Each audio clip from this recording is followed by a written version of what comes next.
గర్భాశయ క్యాన్సర్ నివారణకు HPV vaccine ఉపయోగపడుతుందని నెల్లూరు జిల్లా కావలి ఎమ్మెల్యే కావ్య కృష్ణారెడ్డి చెప్పారు. బుధవారం కావలి పాతూరు రాజీవ్నగర్ అర్బన్ హెల్త్ సెంటర్లో హెచ్పివి వ్యాక్సిన్ కార్యక్రమాన్ని ప్రారంభించారు. 15 సంవత్సరాలలోపు ఆడబిడ్డలకు హెచ్పివి వ్యాక్సిన్ వేశారు.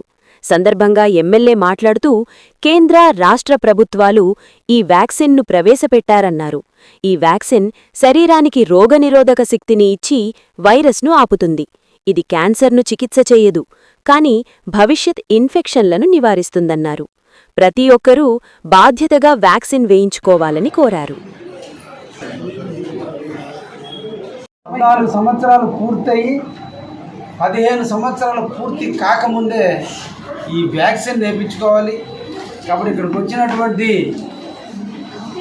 ప్రెస్ మిత్రులకు, అదేవిధంగా పార్టీ నాయకులకు, అదేవిధంగా ఇక్కడ వ్యాక్సిన్ వేయించుకోవచ్చు వచ్చినటువంటి మా బిడ్డలకు, వాళ్ళ తల్లిదండ్రులకి అందరికీ విజ్ఞప్తి, మీరు ఒక్కరే కాదు దీన్ని అందరికీ కూడా తెలియచేయండి.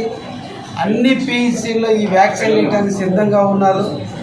ఎక్కడ కూడా ఒక్క బిడ్డ కూడా ఫ్యూచర్లో సర్వైవల్ క్యాన్సర్ ప్రకారం నష్టపోకుండా వాళ్ళ ప్రాణాలను మనం కాపాడేదానికి ఇది అవకాశం ఉంటుంది.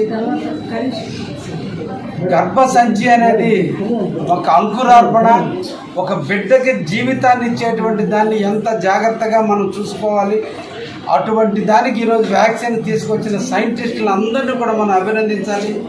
తప్పకుండా దీన్ని ఒక యజ్ఞంలాగా ఈ కార్యక్రమాన్ని నిర్వర్తించి ఏ ఒక్క బిడ్డకి కూడా జీవితంలో క్యాన్సర్ బారిన పడకుండా చూసే కార్యక్రమాలు చేద్దామని అందరూ కూడా కలిసి రండి అని చెప్పి సందర్భంగా ప్రతి ఒక్కరికి కూడా తెలియజేస్తూ, అందరికి ఇటువంటి వ్యాక్సిన్ని మా బిడ్డలకు అందించినటువంటి ఈ రాష్ట్ర ప్రభుత్వాన్ని, ముఖ్యంగా ఈ రాష్ట్ర ముఖ్యమంత్రి వర్యులు శ్రీ నారా చంద్రబాబు నాయుడు గారిని ధన్యవాదాలు తెలియజేస్తూ, దీన్ని కావలిలో ఇంకా విస్తృతంగా ప్రచారం చేసి వీలైనంత వరకు ప్రతి ఆడపిల్ల వ్యాక్సిన్ వేయించుకునేటట్టుగా నేను కూడా ప్రయత్నం చేస్తానని మనసారా అందరికీ కూడా తెలియజేస్తూ అందరికీ ధన్యవాదాలు తెలియజేస్తున్నాను.